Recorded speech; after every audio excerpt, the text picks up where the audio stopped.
ഇടതുപക്ഷ ജനാധിപത്യ മുന്നണിയുടെ തെരഞ്ഞെടുപ്പ് വിജയം വേറിട്ട രീതിയിൽ ആഘോഷിച്ച കാഞ്ഞങ്ങാട്ടെ പാരമ്പര്യ കർഷകൻ അബ്ദുൾ റഹ്മാൻ.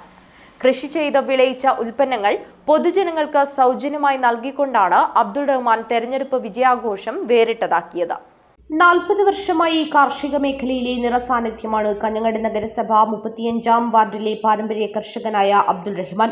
സ്വന്തം സ്ഥലത്തും പാട്ടത്തിനെടുക്കുന്ന സ്ഥലങ്ങളിലുമായി പയർ, കോവിക്ക, പച്ചമുളക്, കുമ്പളം, ചീര, നരമ്പൻ തുടങ്ങി വിവിധ തരം പച്ചക്കറികളും മറ്റുമാണ് കൃഷി ചെയ്യുന്നത്. ജൈവവളം ഉപയോഗിച്ചാണ് കൃഷി ഒരുക്കുന്നത്. കുടുംബത്തിന്റെ പൂർണ്ണ സഹകരണം കൊണ്ടാണ് അബ്ദുൾ റഹ്മാൻ കൃഷി നടത്തിക്കൊണ്ടുവരുന്നത്. തന്റെ വാർഡിലെ ഉൾപ്പെടെ LDFന്റെ വിജയത്തിൽ പ്രതീക്ഷയർപ്പിച്ച് ഞാറ്റുവേല കർഷക കൂട്ടായ്മയുടെ പിന്തുണയോടെ കാർഷിക മേഖലയിൽ കൂടുതൽ ശ്രദ്ധ കേന്ദ്രീകരിക്കാൻ ഒരുങ്ങുകയാണ് ഇദ്ദേഹം. ഇടതുപക്ഷ ജനാധിപത്യ മുന്നണിയുടെ തെരഞ്ഞെടുപ്പ് വിജയം വേറിട്ട രീതിയിൽ ആഘോഷിക്കുകയാണ് ഇന്ന് ഈ കർഷകൻ. കൃഷി ചെയ്ത് വിളയിച്ചെടുത്ത ഉൽപ്പന്നങ്ങൾ പൊതുജനങ്ങൾക്ക് സൗജന്യമായി നൽകിക്കൊണ്ടാണ് അബ്ദുൾ റഹ്മാൻ തെരഞ്ഞെടുപ്പ് വിജയാഘോഷം വേറിട്ടതാക്കിയത്. 35 കൊല്ലത്തിന് കൂടുതലായി പച്ചക്കറി കൃഷികൾ നടന്നിട്ട് കൃഷിഭവനും മറ്റേന്നും അത് ആനുകൂല്യം കിട്ടുന്നതാണ്. അതൊക്കെ നമുക്കൊന്നും ഇതൊക്കെ കിട്ടിയിട്ടില്ല.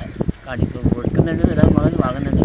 ചെറിയ ഒരു പച്ചക്കറി ഉണ്ടാക്കിയാലും വാങ്ങി നമുക്കൊന്നും കാണില്ല. നമ്മൾ നമുക്ക് കൊടുക്കുക എന്ത് ആകണമെന്ന് നമുക്കറിയില്ല.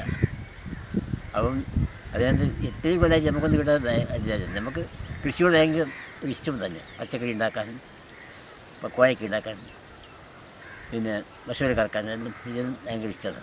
വിതരണ ഉദ്ഘാടനം മുൻ നഗരസഭാ ചെയർമാൻ വി രമേശൻ നിർവഹിച്ചു. Babu Madikkai, KP Narayanan, KP Harindran, KV Jayapalan, KV Usha, Aneesh Koval store തുടങ്ങിയവർ സംബന്ധിച്ചു.